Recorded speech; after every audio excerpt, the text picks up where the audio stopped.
सभी सुधीजनों को सादर नमस्कार। हिंदी की 3 अत्यंत ही महत्वपूर्ण पुस्तकें मेरे सामने हैं। हाल ही में ये पुस्तकें प्रकाशित हुई हैं। तीनों ही पुस्तकें अत्यंत ही सामयिक भी हैं और ये ऐसी पुस्तकें हैं जिनकी की ज़रूरत शिद्दत से समझदार लोगों के द्वारा महसूस की जा रही थी या विज्ञजनों के द्वारा आत्यंतिक आवश्यकता जिनकी अनुभव की जा रही थी, ऐसा संस्कृतनिष्ठ हिंदी में भी कह सकते हैं। ये हमारे समय की आवश्यक पुस्तकें हैं और ऐसे समय में ये छपकर आई हैं जिसमें कि ऐसी पुस्तकों की बहुत आवश्यकता है। विशेष रूप से हिंदी में जो वैचारिक गंभीर लेखन का अभाव है उसकी अंशतः ये पूर्ति भी करती हैं। पहली पुस्तक स्वधर्म, स्वराज और रामराज्य, विशेष संदर्भ तुलसीदास और महात्मा गांधी, इस शीर्षक से है। यह पृथुलकाय ग्रंथ है और ज्योतिष जोशी इसके प्रणेता हैं। ज्योतिष जोशी सुप्रसिद्ध कला समीक्षक, हिंदी के जाने माने आलोचक, निबंधकार, गद्यकार हैं। दिल्ली विश्वविद्यालय से एमए और एमफिल वे हैं, पीएचडी भी वे हैं। जवाहरलाल नेहरू विश्वविद्यालय नई दिल्ली से 45 से अधिक मौलिक तथा संपादित पुस्तकें उनकी प्रकाशित हैं। आलोचना की छवियां, जैनेन्द्र और नैतिकता, उपन्यास की समकालीनता, शमशेर का अर्थ, आधुनिक भारतीय कला, रंग विमर्श, तुलसीदास का स्वप्न और लोक, आधुनिक कला आंदोलन, बहुब्रीहि, नौटंकी, लोक परंपरा और संघर्ष इत्यादि पुस्तकें उनकी उल्लेखनीय हैं। अनेक सम्मान उनको प्राप्त हुए हैं। ललित कला अकादमी में वे कार्य करते रहे हैं। कला समीक्षक के रूप में भी उनकी पहचान है। हिंदी के आलोचक के रूप में भी जाने जाते हैं। देवी शंकर अवस्थी सम्मान उनको प्राप्त हुआ है। प्रमोद वर्मा आलोचना सम्मान भी, आचार्य हजारी प्रसाद द्विवेदी सम्मान, राष्ट्रीय सेवा सम्मान, दिनकर सम्मान सहित संगीत नाटक अकादमी, विश्वविद्यालय अनुदान आयोग आदि की फेलोशिप से वे नवाजे जा चुके हैं। हिंदी अकादमी दिल्ली के सचिव भी वे रह चुके हैं और हाल ही में प्रधानमंत्री संग्रहालय और पुस्तकालय नई दिल्ली में वरिष्ठ अध्येता या सीनियर फेलो वे रहे हैं।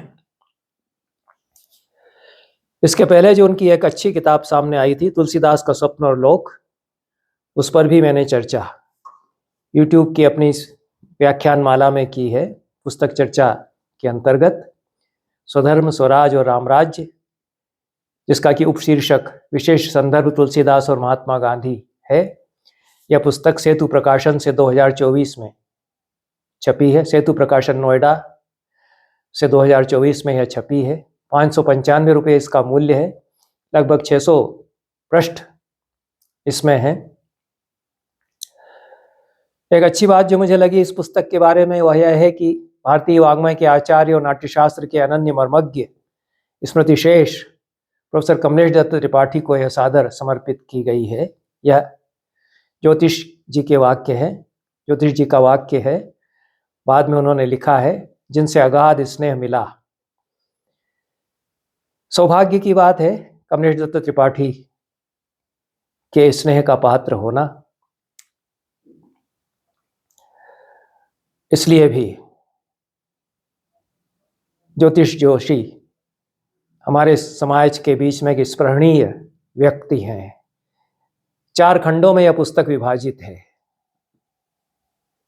भारतीय चिंतन परंपरा का साक्षात्कार, स्वधर्म का विचार और मानव धर्म, स्वराज का निहितार्थ और आयाम, रामराज्य का आदर्श और स्वराज्य, इन शीर्षक से 4 खंड हैं। इन 4 खंडों में पहले खंड में पूरी जो भारतीय चिंतन परंपराएं हैं उनका विहंगावलोकन किया गया है, प्रामाणिक विवेचन किया है और मूल ग्रंथों से स्रोत और संदर्भ दिए हैं। गहन अध्ययन किया है ज्योतिष जोशी ने इस किताब को लिखने के लिए, इसमें कोई संदेह नहीं है। और संस्कृत के जो उद्धरण दिए हैं वे बहुत सही छपे हैं, अनुवाद भी उनका सटीक अनुवाद है। 2-3 जगह अशुद्धियां और कुछ भ्रांतियां रह गई हैं, उनको यथावसर समय संभव होगा तो मैं इंगित करूंगा।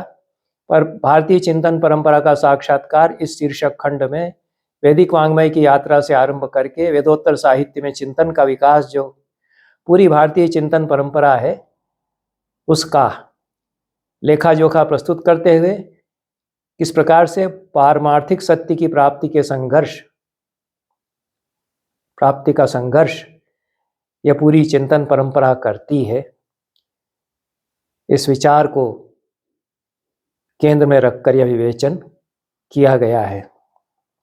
स्वधर्म का विचार और मानव धर्म शीर्षक खंड में धर्म का स्वरूप और स्वधर्म की परंपरा, समकाल और औचित्य, धर्म, स्वधर्म और पारमार्थिक मार्ग, इन शीर्षकों के अंतर्गत धर्म के स्वरूप और मानव धर्म और स्वधर्म के तारतमिक विवेक का विवेचन है। तीसरा खंड जो स्वराज का निहितार्थ और आयाम शीर्षक से है, उसमें स्वराज और स्वराज्य इन 2 शब्दों में तात्विक अंतर क्या माना जाए, और यह बहुत ही महत्वपूर्ण विवेचन है। इसकी तरफ ध्यान नहीं दिया जाता है और बहुत हेराफेरी भाषा की जाती है इन दोनों शब्दों के इस्तेमाल में। जब तक इन शब्दों के बारे में हमारी चेतना निर्भ्रांत नहीं होगी तब तक हम अपने जीवन में, अपने व्यवहार में, अपने कर्म में न तो सही स्वराज का अनुभव उतार पाएंगे, ग्रहण कर पाएंगे, और न स्वराज्य प्राप्त कर पाएंगे। इसलिए स्वराज और स्वराज्य दोनों का स्वरूप समझा जाए। स्वराज्य की शासन पद्धति और सर्वोदय का स्वप्न, इन शीर्षकों के अंतर्गत यह विचार इस खंड में किया गया है। चौथा खंड रामराज्य का आदर्श और स्वराज्य, इसमें तुलसी से खूब उद्धरण दिए हैं और रामराज्य का विवेचन जो तुलसी का है, वाल्मीकि से भी थोड़ा संदर्भ लिया है। रामराज्य की महिमा का गान ज्योतिष जोशी ने खूब किया है और किस प्रकार से रामराज्य आज अपेक्षित है इस पर विचार किया है। समकाल उनके संज्ञान में निरंतर बना रहा है और वे पूरा विवेचन बहुत प्रासंगिक बना करके प्रस्तुत करते हैं। लोक कल्याणकारी राज्य और रामराज्य, इस पर वे बात करते हैं। अंत में उपसंहार भी बहुत विशद और लंबा है और पुस्तक में विस्तार खूब है, बहुत समझ करके समझाने का प्रयास किया है ज्योतिष जोशी ने, इसलिए पुनरावृत्तियां भी इसमें हुई है। थोड़ा कसकर के कसावट के साथ लिखते तो किताब 3/4 या आधी हो सकती थी, पर जैसी है उस रूप में बहुत उपयोगी है, क्योंकि यह अपने आप में एक विश्वकोश ज्योतिष जोशी की यह किताब बन गई है।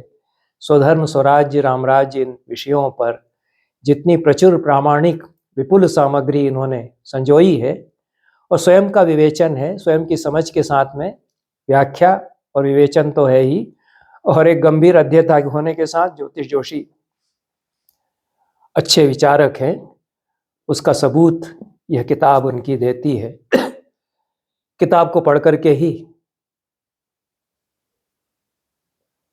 जाना जा सकता है कि किताब क्या है, मैं केवल इंगित भर कर सकता हूं।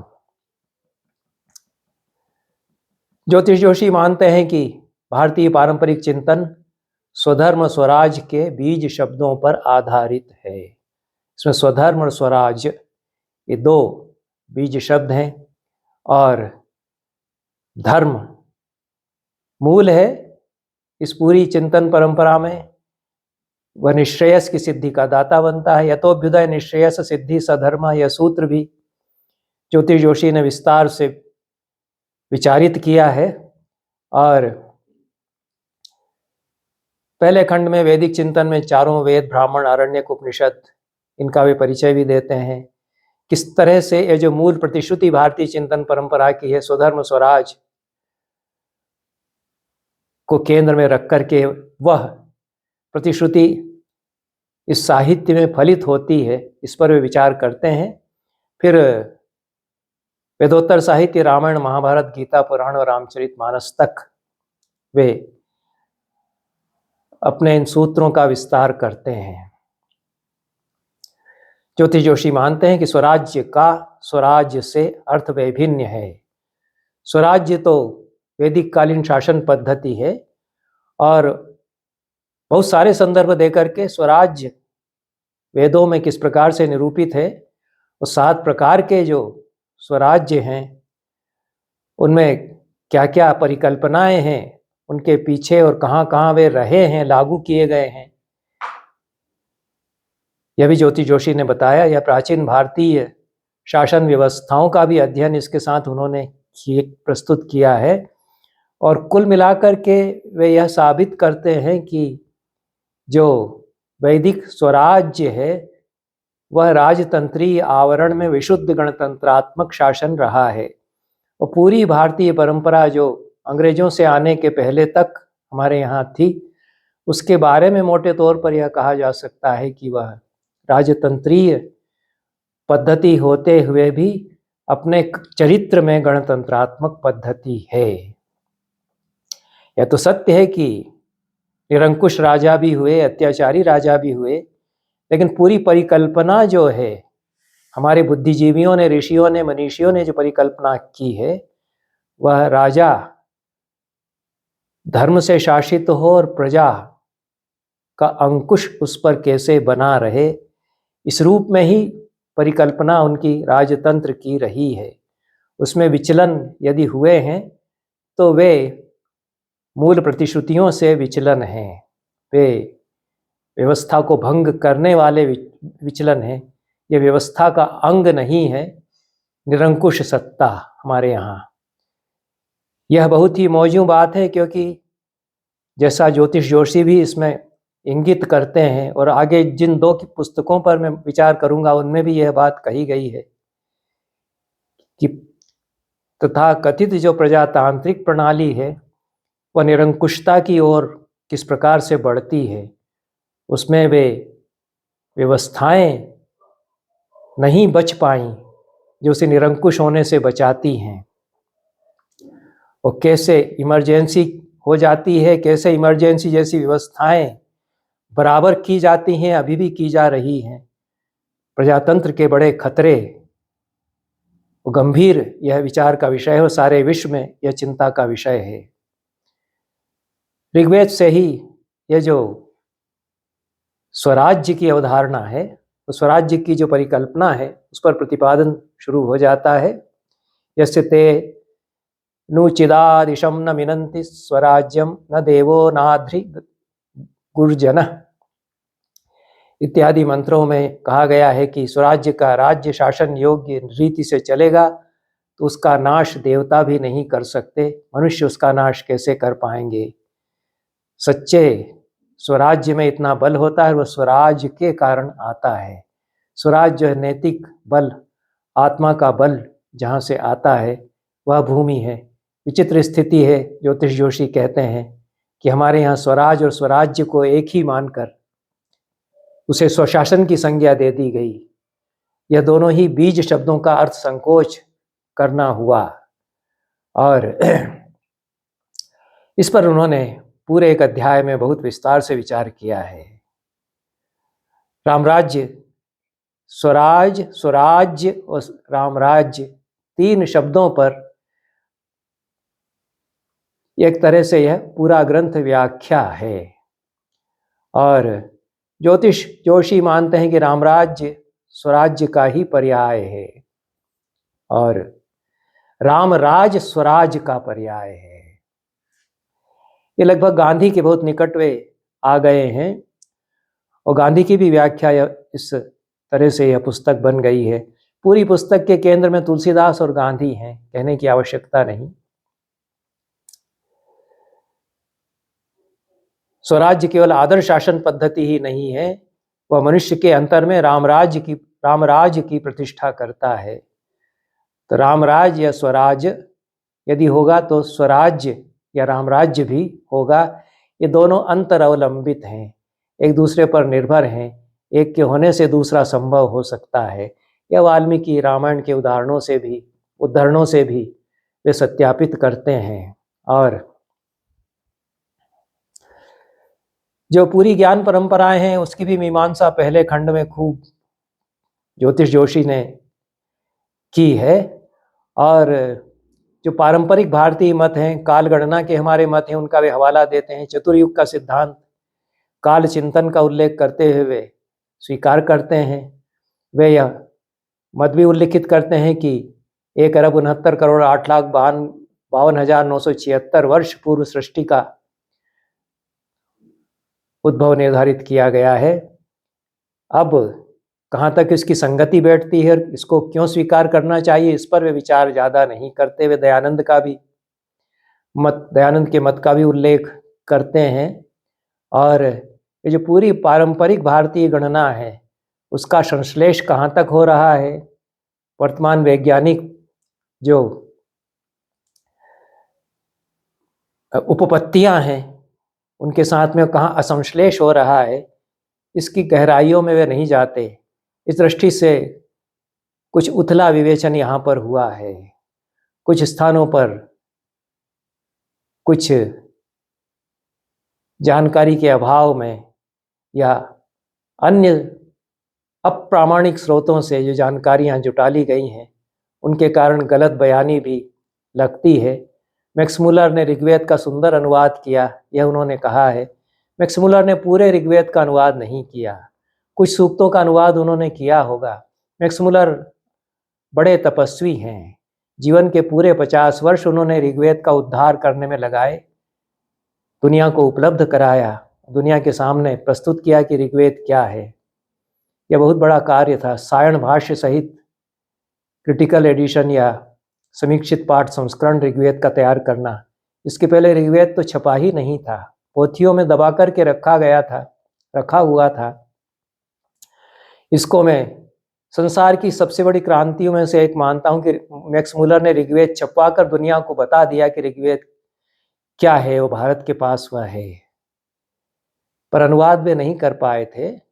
जिन विद्वानों के नाम मैक्स मुलर के साथ गिनाए हैं ज्योतिष जोशी ने कि इन्होंने भी अनुवाद किया ऋग्वेद का, व्हिटनी, विल्सन, कीथ, लेनमैन, इन सबको उन्होंने अनुवादक बना दिया है ऋग्वेद का।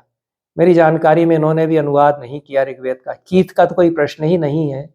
संस्कृत साहित्य का इतिहास उन्होंने लिखा और संस्कृत नाटक पर उन्होंने किताब लिखी। ऋग्वेद का अनुवाद कहाँ करने वो जाएंगे, उनका क्षेत्र भी नहीं था। H.H. विल्सन जो है उन्होंने कोश बना दिया, मेघदूत का अनुवाद कर दिया, कहाँ वो ऋग्वेद का अनुवाद करेंगे। कुछ सूक्तों का अनुवाद उन्होंने किया है। ऋग्वेद बहुत विशालकाय ग्रंथ है, तो कहीं अनुवाद कुछ सूक्तों का इनके नाम से देख करके कोई यह मान ले कि इन्होंने ऋग्वेद का अनुवाद किया है तो वह भ्रमित हुआ होगा। उसके आधार पर ज्योतिष जी को इस तरह का नहीं कहना चाहिए। यदि उन्होंने इनके किए हुए अनुवादों की पूरी पुस्तकें देखी हैं तो संदर्भ देना चाहिए था, पर मुझे शंका है कि व्हिटनी, विल्सन, कीथ, लेनमैन आदि ने पूरे ऋग्वेद के अनुवाद किए हैं। उन्होंने अच्छा ज्ञान अपना उपयोग किया है संस्कृत उद्धरणों में अपने ज्ञान का, पर कहीं कहीं चूक हो गई है। न तस्य प्रतिमा अस्ति, यह जो वचन आता है उसमें प्रतिमा का अर्थ इन्होंने मूर्ति ले लिया है या देव मूर्ति ले लिया है। यह आशय वहाँ पर मंत्र का नहीं है। प्रतिमा अर्थ उपमान के आशय से वहाँ प्रयुक्त हुआ है। प्रतिमान, उपमान, उसका कोई उपमान नहीं, उसका तुलनीय कोई नहीं, ऐसा परम सत्ता के लिए कहा गया है। तो दयानंद की परंपरा में भी इसको कहीं उद्धृत कर दिया गया भूल से। पंडितों ने फिर शास्त्रार्थ में बताया कि उसका प्रतिमा स्कल्पचर से अर्थ ही नहीं है।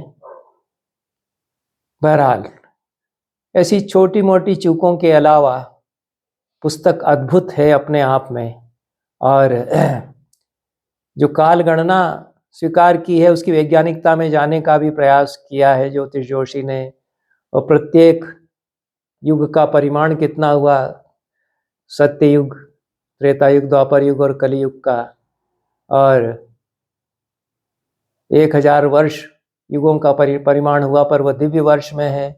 दिव्य वर्ष का प्रमाण जो है एक 360 मनुष्य वर्ष है, तो 360 से गुणा हो जाएगा, और इस तरह से 43,02,000 वर्ष चतुर्युग का मानुष परिमाण होता है। अब ये 43,02,000 वर्ष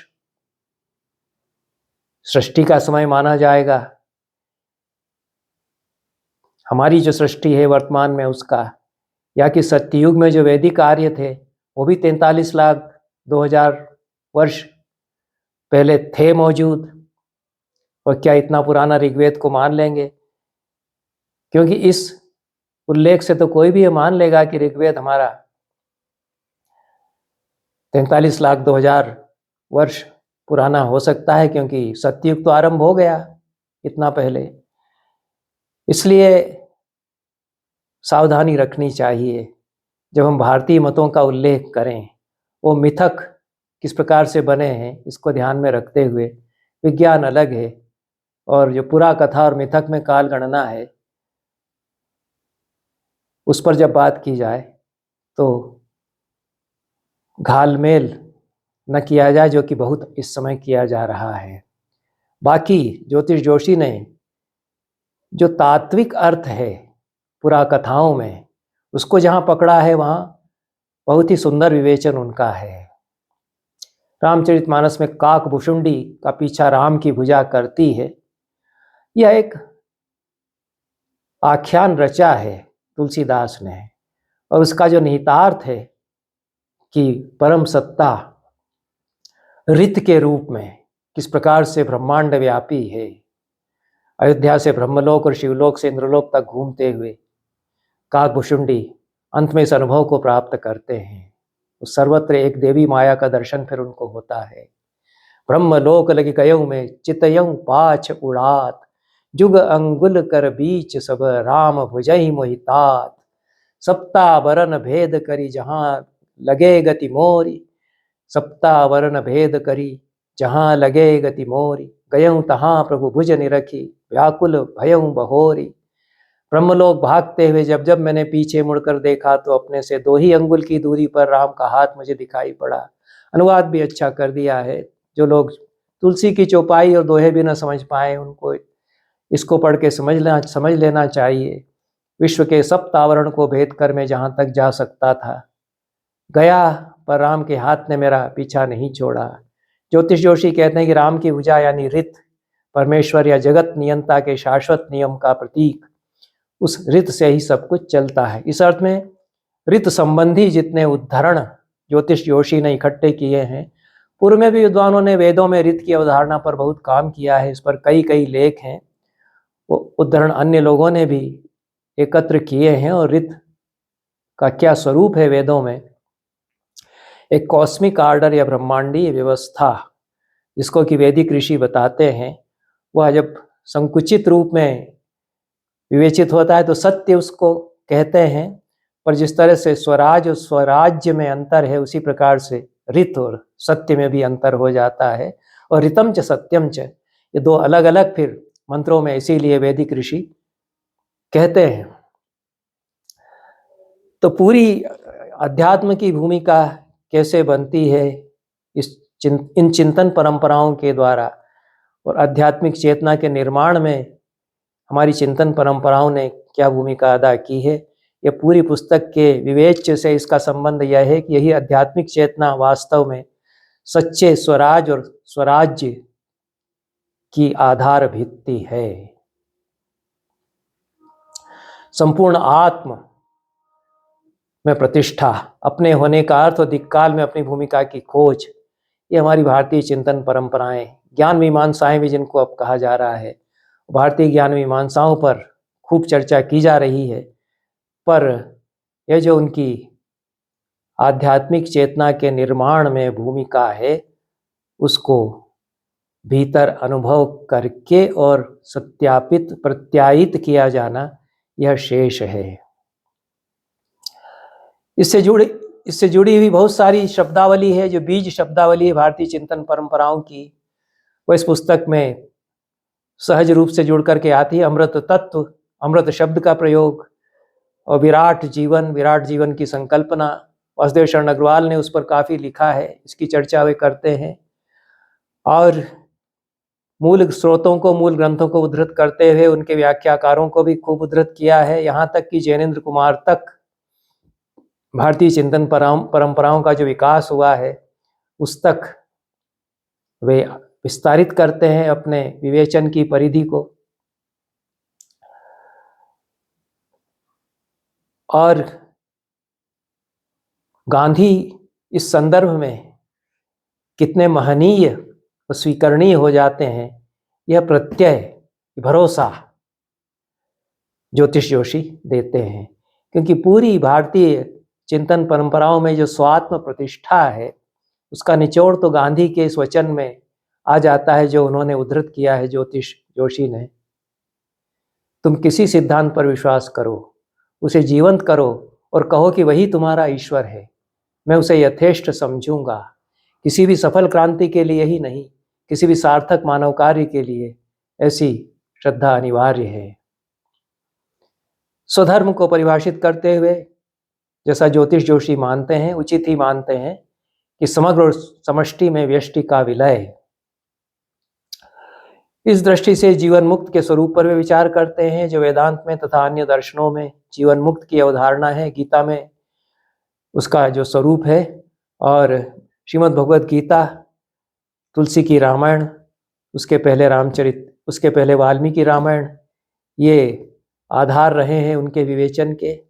और स्वराज का निहितार्थ और आयाम शीर्षक अध्याय में वे ठीक ही कहते हैं कि स्वराज ज्ञान की उस भूमि पर अवस्थित होता है जिसके बारे में गीता अमानित्वम, अदम्भित्वम, अहिंसा, क्षांति, रार्जवम इत्यादि जो सात्विक गुण हैं उनके द्वारा प्रकाश डालती है। और जो स्वराज्य है, वैदिक स्वराज्य, उसमें साम्राज्य, भौज्य, स्वराज्य, वैराज्य, पारमेष्ठ्य, राज्य, महाराज्य, आधिपत्य, ये पर्यायों की श्रृंखला है, ये सीढ़ियां हैं और इनमें तात्विक अंतर भी है पर्याय होते हुए। स्वराज पाने की योग्यता होनी चाहिए अपने भीतर, और स्वराज पाने की योग्यता जिनमें है वही स्वराज्य भी पा सकते हैं। इसके लिए जैसा कौटिल्य कहते हैं अर्थशास्त्र में कि कृष्णम शास्त्रमिदम इंद्रिय जयः, सारा का सारा शास्त्र है मनुष्य के अपने इंद्रियों पर विजय प्राप्ति के लक्ष्य से प्रवर्तित है। इसका अभ्यास, इसका व्यवहार भी इसीलिए है कि मनुष्य अपने इंद्रियों को संयम में रख सकने में सफल हो सके, समर्थ हो सके। और यही आत्म सर्वभूतेषु का भाव आना चाहिए, जीवन मुक्ति की ओर इससे प्रवृत्त होता है। और जो इसका पात्र नहीं, वह स्वराज्य का भी पात्र नहीं हो सकता। ज्योतिष जोशी मानते हैं कि स्वराज और स्वराज्य एक दूसरे के पूरक हैं। पूरक होने के कारण इनको भूल से समानार्थी मान लिया जाता है, और स्वराज्य के स्थान पर स्वराज का प्रयोग एक राजनीतिक चेतना से किया जाने लगा है, जो कि उचित नहीं है। पूरी पुस्तक में अनेक विचारकों का, आधुनिक विचारकों का उल्लेख है, बहुत सारे आधुनिक दार्शनिकों का भी उल्लेख है। बर्ट्रैंड रसल का हवाला दिया गया है,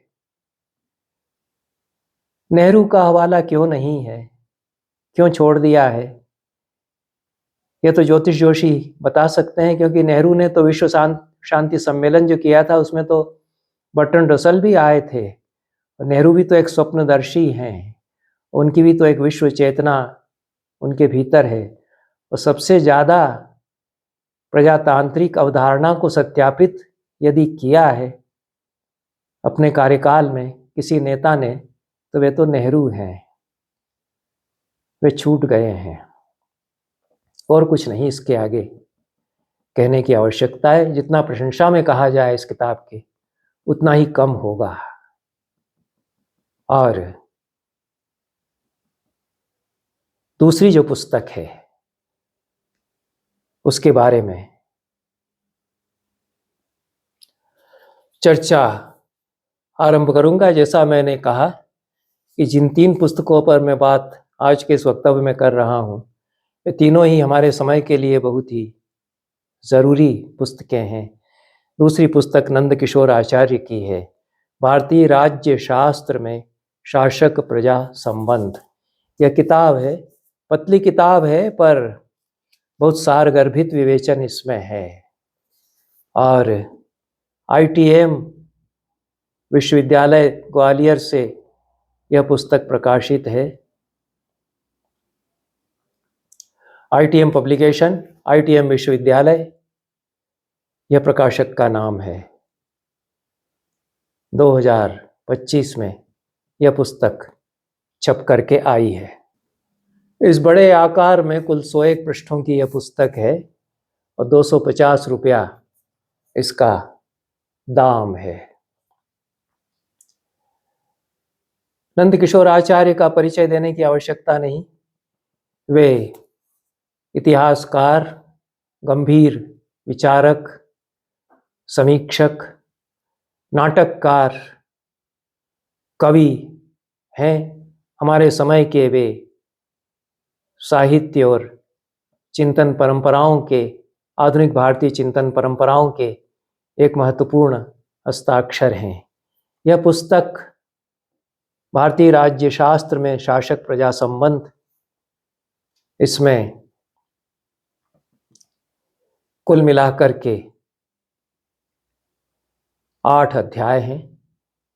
8 अध्यायों में प्राचीन काल में शासक व प्रजा के क्या संबंध रहे हैं भारतीय राज्य शास्त्र में, और क्या परिकल्पना एक आदर्श राज्य में प्रजा और राजा के बीच के ताल्लुकों की या संबंधों की रही है, उस पर आचार्य जी ने प्रकाश डाला है।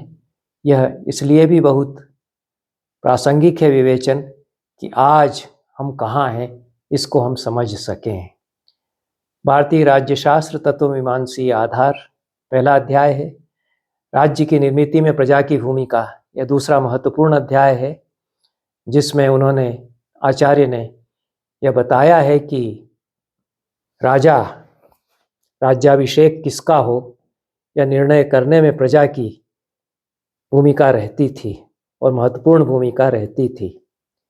जैसा ज्योतिष जोशी की पुस्तक के बारे में चर्चा करते हुए भी मैंने कहा कि यह परिकल्पना है और सैद्धांतिक परिकल्पना है और व्यवस्थाएं तदनुसार निर्धारित भी की गई हैं। विचलन यदि हुआ है तो वह मनुष्य की जो स्वैर प्रवृत्ति है उसके कारण हुआ है। मनुष्य का जो स्वैराचार है वह व्यवस्था का अंग नहीं है। यदि इसमें विचलन हुआ है, व्यवस्था वही है कि प्रजा की एक भूमिका निर्धारित है और वह रहेगी। यह दूसरा अध्याय बताता है। राजधर्म तीसरा अध्याय है। शासक का देवत्व, उसका तात्विक अर्थ क्या है, इस पर चौथे अध्याय में विचार किया गया है। यह तो धर्मशास्त्र के ग्रंथ बताते हैं कि राजा के भीतर इतने इतने देवता निवास करते हैं। जैसे ही वह राज्याभिषेक होता है तो उसके भीतर इंद्र, वरुण, यम, कुबेर इत्यादि इत्यादि सब प्रतिष्ठित हो गए हैं, यह माना जाता है। पर इस अध्याय में बताया गया है कि वे किसी व्यक्ति विशेष के भीतर नहीं है। वह पूरी व्यवस्था है जो देवी व्यवस्था है। वह दिव्य शक्तियों से परिचालित होने वाली व्यवस्था के लिए वह संकल्पना की गई है, ऐसा वे इस अध्याय में बताते हैं। संप्रभुता विमर्श महत्वपूर्ण अध्याय है और किसका वर्चस्व होगा इस पूरी व्यवस्था में, इस पर इसमें विचार किया गया है। 5वां अध्याय यह है। 6ठे अध्याय में कर विमर्श, यह तो प्राचीन भारत में जो टैक्सेशन की प्रणालियां हैं उस पर विचार किया गया है। और कई बार हमें भी लगता है कि ज़्यादा मानवीय हैं। जो प्राचीन भारत में षष्ठांश राजा लेता था, हम तो 1/3 दे रहे हैं। तनख्वाह, वेतन पाने वाले लोग जिनकी की सीमित आमदनी है, पर और बहुत सारे उसमें किन किन को छूट दी जाएगी, कब कब दी जाएगी, इसके सुस्पष्ट प्रावधान भी रहते थे। तो यह पूरी जो परिकल्पनाएं हैं व्यवस्थाओं की हमारे यहाँ, उन पर विचार किया जाना चाहिए। और भारतीय प्रजा के हित में एक मानवीय दृष्टिकोण से कहाँ कहाँ व्यवस्थाएं कैसी हमको बनाई गई, हमारे यहाँ बनाई गई, इस पर विचार किया गया है। कहाँ कहाँ वे अमानवीय हो गई हैं, उस पर भी विचार कुछ आचार्य जी ने किया है और करना भी चाहिए। 7वां अध्याय नागरिक अधिकारों पर है। 8वां स्वायत्त संस्थानों की भूमिका, यदि स्वायत्त संस्थान कोई है हमारी परंपरा में। और 9वां अध्याय है नवा प्रतिरोध का अधिकार, यह महत्वपूर्ण अध्याय है। आचार्य जी यह मानते हैं कि भारतीय राजनीतिक चिंतन में प्रजातांत्रिक प्रवृत्तियों का आकर्षण अकस्मात नहीं हुआ और पश्चिम के प्रजातंत्र से प्रभावित होकर के हमने प्रजातांत्रिक पद्धति अपनाई, ऐसा कहना भी ठीक नहीं। हम मूलतः प्रजातांत्रिक प्रकृति के रहे, इसलिए आज़ादी की लड़ाई जब हम लड़ रहे थे तब से ही हम यह सोच रहे थे कि हमारे यहाँ एक प्रजातांत्रिक व्यवस्था फिर से आएगी और हमारा स्वातंत्र्य संघर्ष ब्रिटिश दासता से मुक्त होने भर का संघर्ष नहीं था, बल्कि अपने लक्ष्य और प्रक्रिया में भी मुख्य रूप से प्रजातंत्र के आदर्श की प्राप्ति के लिए किया गया संघर्ष वह था। यह आचार्य जी के शब्द हैं। यहाँ भी स्वराज जो महात्मा गांधी का है उसकी बात आचार्य करते हैं। तीनों ही किताबें बहुत गहराई से एक दूसरे से जुड़ी हैं, भले ही उनके प्रणेता एक दूसरे को ध्यान में रखे बिना लिख रहे हों। प्रणेता तो दो ही हैं, एक आचार्य हैं, दूसरे ज्योतिष जोशी हैं, क्योंकि दूसरी किताब जिस पर मैं चर्चा करूंगा वह भी आचार्य जी की ही है। पर यहाँ भी महात्मा गांधी केंद्र में आ जाते हैं आचार्य के चिंतन में। वैसे भी नंद किशोर आचार्य महात्मा गांधी पर बहुत लिखते रहे हैं और हाल ही में उनकी अनेक पुस्तकें गांधी पर आई हैं और यह ITM विश्वविद्यालय से उनकी इसके पहले जो 2 पुस्तकें उनकी छपी हैं उस पर भी मैंने चर्चा अपने इस वक्तव्यों की श्रृंखला में की है। इसलिए गांधी प्रजातंत्र का उत्कर्ष स्वराज में देखते हैं, केवल स्वराज्य में नहीं। और आचार्य भी मानते हैं कि यह वेदों में प्रतिपादित अवधारणा है, स्वराज की भी और स्वराज्य की भी। और प्रत्येक व्यक्ति स्वशासित है।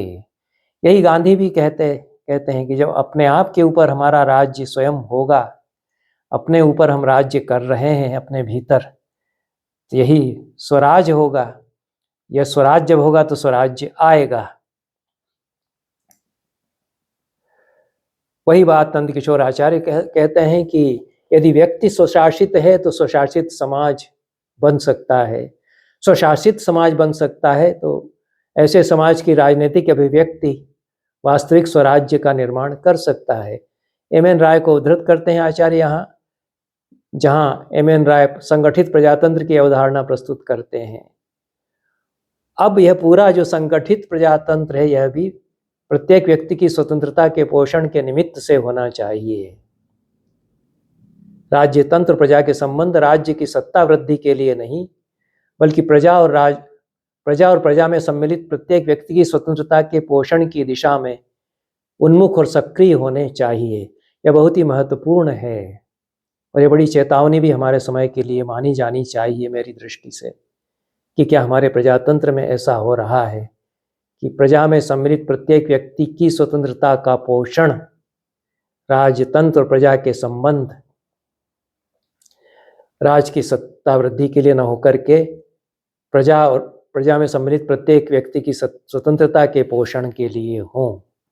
ये हो जाता है उल्टा जो प्रजातांत्रिक व्यवस्थाएं हैं उनमें, कि राज सत्ता की शक्ति के पोषण के लिए ये संबंध हो जाते हैं। बहुत सारे उदाहरण दिए हैं आचार्य जी ने, किस प्रकार से राजा को पदच्युत भी करके और जो आतंक फैलाने वाले राजा हैं उनको प्रजा की शक्ति से पदच्युत किया गया। वेन का उदाहरण हमारे सामने है, जो अत्यंत ही निरंकुश और अत्याचारी शासक था, उसको ऋषियों ने समाप्त किया। पर कुछ ऋषि हैं जो यह कर रहे हैं और प्रजा संगठित होकर के ऐसा कर रही है। ऐसे उदाहरण मेरी दृष्टि में कम से कम नहीं है। नहुष निरंकुश सत्ता चलाते हैं स्वर्ग में, उनको भी ऋषि शाप देकर के समाप्त कर देते हैं। तो यह देवी तत्व कार्यपालिका की संस्था में सक्रिय हैं। उनकी सक्रियता के कारण सत्ताएं निरंकुश नहीं हो पाती, जब होती हैं तो उनको हटा दिया जाता है।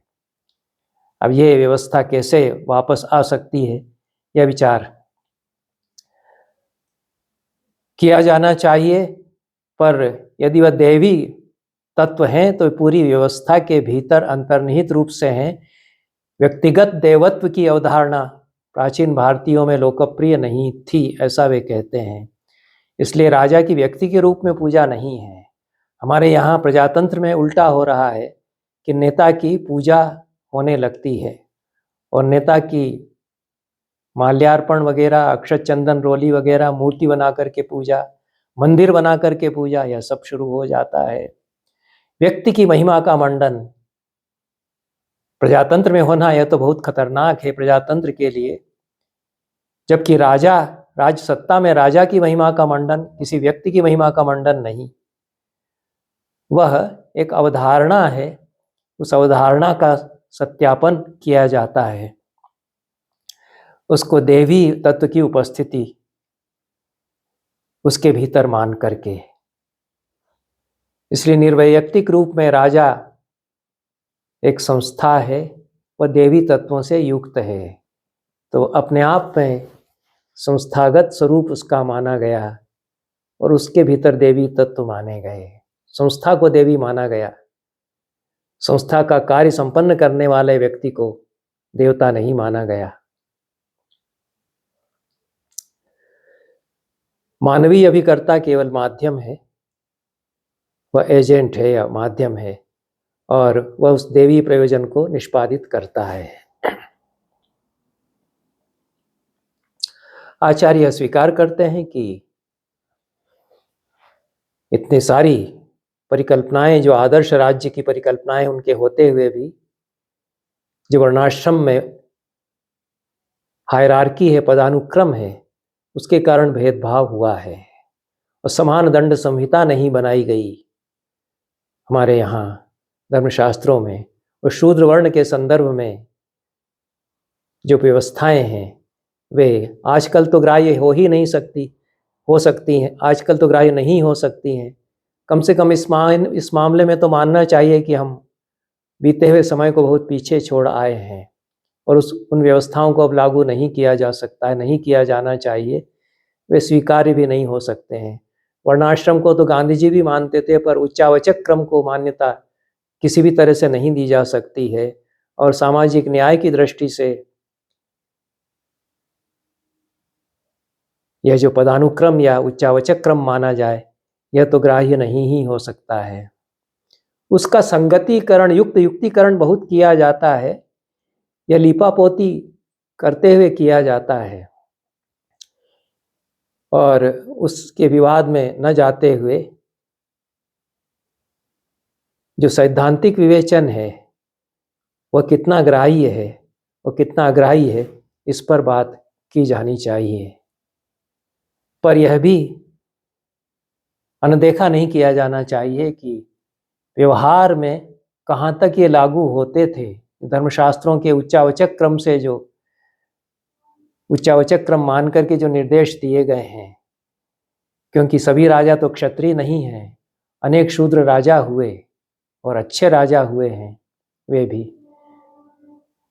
पर पूरी जो व्यवस्था है वह किस प्रकार से ग्राम स्वराज केंद्रित है, वो प्रजा पंचायत की व्यवस्था वहाँ पर है, उस पर बात यहाँ पर कुछ आचार्य ने की है और अपने पिछली किताबों में इस पर वे विस्तार से बात करते रहे हैं। इस दृष्टि से पूरी पुस्तक यह बहुत ही महत्वपूर्ण है। दूसरी पुस्तक भी आचार्य की ही पुस्तक यह है, यह भी उसी प्रकाशक से उसी वर्ष में छपी है, 2024 में, 2025 में। कुल 80-85 पेज की यह किताब है, 250 रुपया इसका दाम है। और भारतीय चिंतन में मानव अवधारणा, इस महत्वपूर्ण विषय पर यह पुस्तक लिखी गई है। मनुष्य का स्वरूप, यह बहुत विचारणीय विषय तो हो ही जाता है। अनेक विचारकों ने इस पर बात की है। पंडित विद्यानिवास मिश्र का बहुत महत्वपूर्ण लेख है, मैन इन संस्कृत लिटरेचर, प्रकाशित है, और उसमें भी मनुष्य की अवधारणा जो प्राचीन भारतीय परंपरा में है उस पर बात की गई है।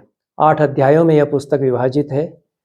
मानव की अवधारणा हमारी पूरी परंपरा में जिस प्रकार से है उसको विषय बनाते हुए, विषय प्रवेश के बाद वैदिक अवधारणा, श्रमण अवधारणा, षड दर्शन एवं पौराणिक चिंतन, महाकाव्य, भक्ति चिंतन, आधुनिक चिंतन, इन अध्यायों के अंतर्गत मानव की जो अवधारणा है पूरी भारतीय परंपरा में, उस पर यहाँ विचार किया गया है। और न मानुषात् श्रेष्ठतरम ही किंचित, महाभारत में व्यास कहते हैं, मनुष्य सृष्टि का केंद्र ही नहीं, सर्वश्रेष्ठ तत्व भी है। सर्वश्रेष्ठ तत्व इसलिए है कि मनुष्य अपने भीतर ईश्वर की अवतारणा कर सकता है। मनुष्य अपने कर्म से ईश्वर हो सकता है। अन्य प्राणी अपने कर्म से ईश्वर नहीं हो सकते हैं। इस रूप में हमारी जितनी चिंतन परंपराएं हैं, हमारे साहित्य की जितनी परंपराएं हैं, उसमें मनुष्य की अवधारणा क्या है, इस पर विचार आचार्य करते हैं। तीनों ही पुस्तकें, जैसा कि मैंने कहा, हमारे समय की एक आवश्यकता है और इनका स्वागत किया जाना चाहिए। इन शब्दों के साथ आज का ये वक्तव्य मैं समाप्त करता हूँ। बहुत बहुत धन्यवाद। नमस्कार।